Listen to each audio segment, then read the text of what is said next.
The Human Spirit Must Prevail Over Technology by Albert Einstein.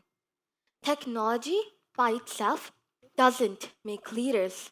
Technology only amplifies true leadership by Steve Jobs. Hello there, everyone. My name is Aaiza. I have a quick question to ask. Have you ever paused to imagine what life would be like if we didn't lean on the internet for everything and instead trusted on our own skills and abilities? What might we discover about ourselves? So, let me tell you a quick story. A few days ago, I had to write a thank you note to my aunt. Simple, right? Just a quick note telling thank you for the gift. But when I sat down with a pen and paper, I realized something. I had no idea how to write in cursive anymore. Seriously, I couldn't join the letters together. My handwriting was all over the place, and I kept looking at the paper like, is this how I'm supposed to write? It felt as if I was trying to crack some ancient code, and I couldn't phrase my letter, so I obviously asked AI for help. Within seconds, it gave me a perfect message. I sent it, and she loved it. But something didn't feel right. It was not my feelings or words. And that's when it hit me.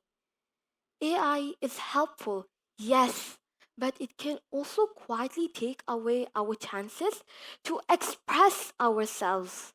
That's why today I want to talk about the surprising ways technology has made us dependent and why it is time to rediscover the lost human skills that once defined us. So here's the thing, nowadays, we barely write anything by hand. Most of us can type way faster than they can write, and autocorrect is always there to save the day. But this reliance isn't just happening to the past generations or the Gen Zs. Gen Alpha and the ones coming next are all living in a world where we Google before we think, ask AI before we ask each other, and sometimes trust the internet more than we trust our own instincts. But maybe we have lost something special in the process. Take conversations, for example. I was hanging with my friends last weekend, and it was honestly kind of funny. We were all sitting in a circle, texting other people, while we were all in the same room together. It was like we were all connected, but not really connected. It made me realize how easy it is to forget how to really be with someone. Ashay Turkle, a professor of social studies, once said, technology doesn't just change what we do, it changes who we are.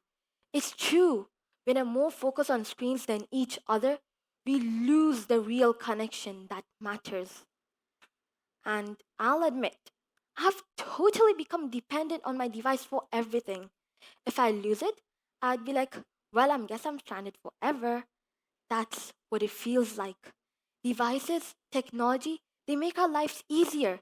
But it's nice to remember when we actually had to rely on our brains for things. Honestly, we've even changed the way we talk. Full sentences? Who's got time for that? Now it's just IDK, sus, slay, skibbity, and somehow we get it. It's like we have created a whole new language built just for speed and screens. But it makes me wonder, are we becoming better communicators or just faster ones? So here's what I think. Technology, it's amazing. It's super cool how we can instantly connect with people and search up anything we want. But let's use technology for all the productive things it can do. And let's bring back a little bit of the old school magic. Because in the end, it's all about balance. You might be surprised how nice it feels to slow down, keep the phone aside, and just be present. As the famous poet Raina Maria Rilke said, "The only journey is the one within." Maybe the most important journey is rediscovering ourselves without distractions, just real human moments. Thank you.